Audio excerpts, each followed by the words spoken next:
ટીવાય BSc home science paper number 6 semester 5 nutrition અને fitness વિષય અંતર્ગત યુનિટ નંબર 6 યોગનો અભ્યાસક્રમ તે વિષય અંતર્ગત આગળ આપણે જોઈએ યોગાસનો શા માટે. યોગાસનો શરીરના બધા અંગોને એક સરખો વ્યાયામ આપે છે અને હૃદય, ફેફસા વગેરે અંતસ્થ અવયવો પર સારી અસર કરે છે, છતાં શરીરને બિલકુલ થાક લાગતો નથી. યોગાસનોના તાલબદ્ધ અભ્યાસથી શરીરના પ્રત્યેક અવયવની તેમજ નલિકાવાળી અને નલિકા વગરની ગ્રંથિઓને કુદરતી શ્રમ મળે છે. આથી તે ગ્રંથિઓનો આરોગ્યવર્ધક રસ સારા પ્રમાણમાં લોહીમાં ભળે છે અને શરીરનું સુયોગ્ય જતન થાય છે. યોગાસનો દ્વારા જ ઋષિમુનિઓએ તનની તંદુરસ્તી તેમજ મનની શાંતિ મેળવી હતી. એ વારસામાં સુયોગ્ય જતન કરવું તે આપણા સૌની પવિત્ર ફરજ છે. સફળતાના શિખરો હાંસલ કરવા માટે તન મનની સ્વસ્થતા અને પ્રસન્નતા, આત્મવિશ્વાસ અને નિર્ભયતા હોવા જરૂરી છે. યોગાસનોના નિયમિત અભ્યાસથી તે શક્ય બને છે. દિવસ દરમિયાન આપણે બેસવાની, ઊભા રહેવાની, સૂવાની તથા ચાલવાની તેમજ અન્ય વિવિધ શારીરિક ક્રિયાઓ કરવામાં જે ભૂલો કરીએ છીએ તેનું યોગાસન દ્વારા નિરાકરણ થાય છે. હવે યોગાસન કરનારને કેટલીક સૂચનાઓ. શારીરિક, માનસિક તેમજ આધ્યાત્મિક સ્વસ્થતા પ્રાપ્ત કરવા માટે યોગાસનનો અભ્યાસ જરૂરી છે. તેમાં કોઈ પણ ક્ષતિ ન રહી જાય અને તેનું માઠું પરિણામ ન ભોગવવું પડે તે માટે તેનો અભ્યાસ શરીરશાસ્ત્ર અને માનસશાસ્ત્રના જાણકાર તથા આધ્યાત્મિક વાતાવરણથી રંગાયેલા કોઈ અનુભવી માર્ગદર્શકની દેખરેખ નીચે કરવો હિતાવહ છે. યોગાસનો કરતાં પહેલાં ધ્યાનમાં રાખવાની બાબતો.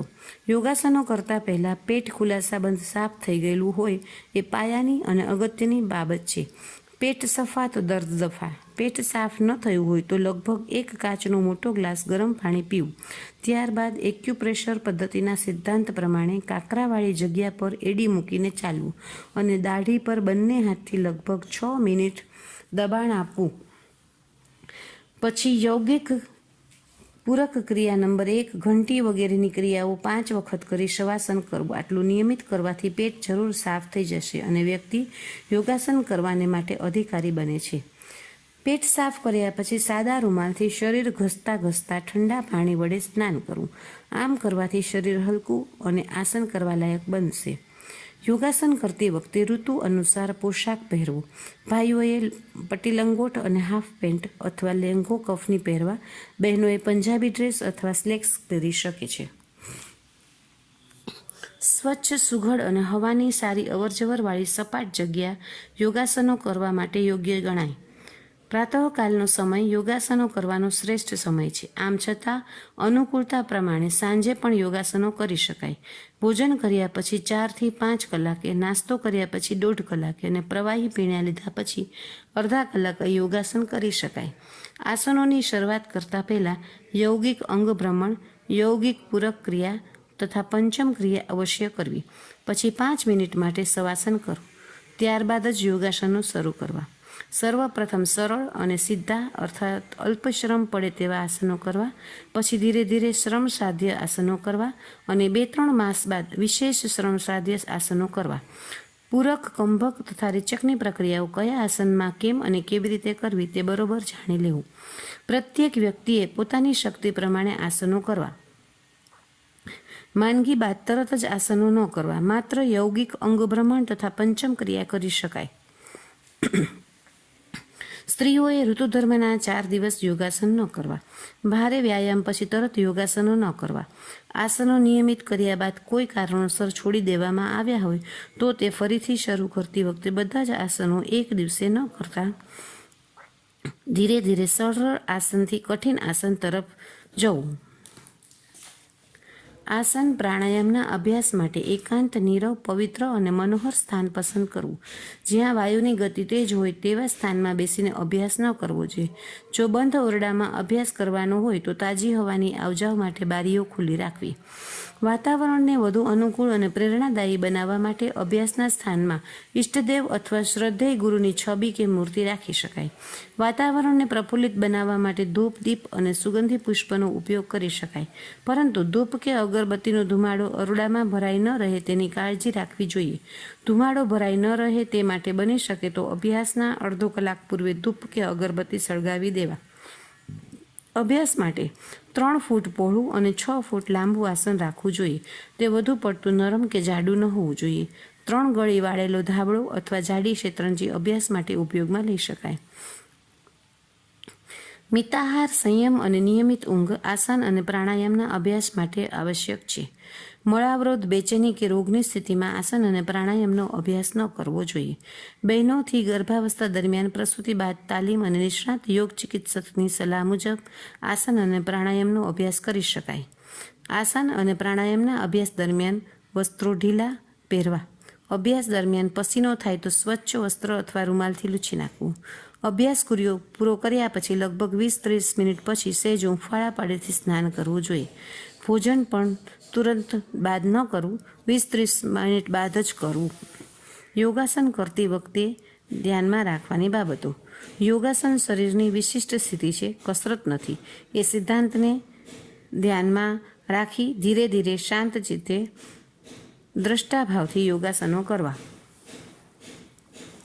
યોગાસન કરતાં કરતાં મનને જે તે યોગાસનમાં રત બનાવવું. મન બહાર જતું હોય તો તેને પ્રેમથી જે તે યોગાસનમાં સ્થિર કરો. યોગાસન કરતી વખતે મનમાં દ્રઢ વિચાર કરો કે આ યોગાસનથી શરીરના સંબંધિત અવયવ કે સ્નાયુ પર ખૂબ જ સારી અસર થઈ રહી છે. તે સ્નાયુ કે અવયવો તંદુરસ્ત અને શક્તિશાળી બની રહ્યા છે. આમ હકારાત્મક વલણ દાખવીને જ પ્રત્યેક યોગાસન કરવું. યોગાસન કરનાર વ્યક્તિએ યોગ મુદ્રા અને શશાંગાસન જેવા આગળ નમવાના આસનો, સુપ્ત વજ્રાસન અને મત્સ્યાસન જેવા પાછળ નમવાના આસન, તેમજ ત્રિકોણાસન અને વક્રાસન જેવા બાજુમાં વળવાના આસનો નિયમિત કરવા. આમ શરીરનો સમગ્ર રીતે વિકાસ થાય તેવા વિવિધ યોગાસનો કરવા. પદ્માસન, પશ્ચિમોત્તાસન, હલાસન, શીર્ષાસન જેવા અઘરા યોગાસનો ઉપર પ્રભુત્વ મેળવવા માટે સંબંધિત યોગાસનોની પૂરક ક્રિયાઓ અવશ્ય જાણી લેવી. અભ્યાસની શરૂઆત ઈષ્ટદેવ અથવા ગુરુદેવનું સ્મરણ કરી પ્રાર્થનાથી કરવી. આસનનો અભ્યાસ શ્વાસના વિશિષ્ટ ક્રમ અનુસાર વિધિમાં દર્શાવ્યા મુજબ કરવો. ખોટી ઉતાવળ ન કરવી. ઉતાવળું અથવા બળજબરી કરવાથી શરીરને નુકસાની થવાથી પૂરી સંભાવના છે. સામાન્ય રીતે યોગાસનના અભ્યાસ દરમિયાન આંખો બંધ રાખવી. આંખો બંધ હોય ત્યારે પણ વિધિમાં દર્શાવ્યા મુજબ દ્રષ્ટિને સ્થિર કરવા પ્રયત્ન કરવો જોઈએ. કેટલાક આસનોમાં આંખ ખુલ્લી રાખવાની પણ સૂચના હશે. તે આસનોમાં સમતોલન જાળવવાનું હોય, તેમાં જો દ્રષ્ટિ બંધ રાખવાની સૂચના હોય તો પણ શરૂઆતમાં અભ્યાસ દરમિયાન દ્રષ્ટિ ખુલ્લી રાખી શકાય, જેથી સમતોલન ગુમાવી પડી જવાનો ભય ન રહે. અભ્યાસ દરમિયાન ચોક્કસ સમય અને નિયમિતતા જાળવવા જોઈએ. અભ્યાસ પૂરો કર્યા પછી થોડી મિનિટ સુધી શવાસનમાં શિથિલીકરણ કરીને આરામ કરવો જોઈએ. એનાથી થાક દૂર થાય છે. અભ્યાસ શાંતિપાઠ કરીને પૂર્ણ કરવો જોઈએ. ત્યાર પછી છે યોગાભ્યાસ કર્યા પછી ધ્યાનમાં રાખવાની બાબતો. યોગાસન કર્યા પછી શરીર હલકું ન લાગે, શરીરમાં સ્ફૂર્તિ ન જણાય તો સમજવું કે કોઈ જગ્યાએ ભૂલ થાય છે. આવા યોગાસનો ખોટા થઈ રહ્યા છે. આવું બને ત્યારે તરત જ યોગાસન બંધ કરી આ વિષયના નિષ્ણાતની સલાહ લેવી. યોગાસનો કર્યા પછી તરત જ પાણી, નાસ્તો કે ભોજન ન લેવું. 1 કલાક પછી આ બધું લઈ શકાય. નિશ્ચિત યોગાસનો પૂરા કર્યા પછી તરત જ 5 મિનિટનું શવાસન કે મકરાસન અવશ્ય કરવું. ત્યારબાદ સુખાસન કે પદ્માસનમાં બેસી 5 ઓમકાર કરવા અને શાંત ચિત્તે સ્વદર્શન કરવું. હું કોણ છું? મારે શું કરવાનું છે? હું શું કરી રહ્યો છું? આ પ્રમાણે સ્વમાં ખોયા જવાથી પરમાત્માની અનુભૂતિ શક્ય બનશે. યોગ વિષયક પારિભાષિક શબ્દો. યોગનો અભ્યાસ કરતા પૂર્વે કેટલાક પારિભાષિક શબ્દો સમજવા જોઈએ. એવા શબ્દો અને એમના અર્થો નીચે દર્શાવ્યા છે. પૂરક, વાતાવરણમાંથી વાયુ ફેફસામાં ભરવાની ક્રિયા એટલે કે શ્વાસ ભરવાની ક્રિયાને પૂરક કહેવામાં આવે છે. રેચક, ફેફસામાં ભરેલું વાયુ બહાર કાઢવાની ક્રિયાને ઉચ્છ્વાસ એટલે કે રેચક કહેવામાં આવે છે. કુંભક, શ્વાસોશ્વાસની ગતિને અટકાવી વાયુ રોકવાની ક્રિયા એને કુંભક કહેવામાં આવે છે. એટલે કે પૂરક, રેચક અને કુંભક. શ્વાસ, ઉચ્છ્વાસ અને શ્વાસને રોકવો. આંતરકુંભક, પૂરકને અંતે ફેફસામાં વાયુને રોકવાની ક્રિયા. બાહ્ય કુંભક, રેચકને અંતે વાયુને બહાર રોકી રાખવાની ક્રિયા. શ્વાસને અંદર રોકવો એને આંતરક્રિયા કહેવામાં આવે છે અને બાહ્ય રોકવો એટલે એને બાહ્ય કુંભક કહેવામાં આવે છે. પ્રણવ મુદ્રા. કુંભક કરવા માટે જમણા હાથની પ્રથમ 2 આંગળીઓને હથેળી તરફ વાળીને જમણા અંગૂઠાથી જમણું નાસાપુટ બંધ કરવાથી બનતી મુદ્રાને પ્રણમ અથવા ઓમકાર મુદ્રા કહેવામાં આવે છે. સંસ્કૃતમાં અંગૂઠાને અંગુષ્ઠ, પ્રથમ આંગળીને તર્જની, બીજી આંગળીને મધ્યમા, ત્રીજી આંગળીને અનામિકા અને ચોથીને કનિષ્ઠિકા કહેવામાં આવે છે.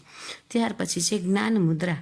હાથની તર્જનીનું અને અંગૂઠાનું ટેરવું પરસ્પર અડકાડીને બાકીની આંગળીઓ સીધી રાખવાથી જ્ઞાન મુદ્રા બને છે. આ જ્ઞાન મુદ્રા જમણા હાથ વડે કે બંને હાથ વડે પણ થઈ શકે છે.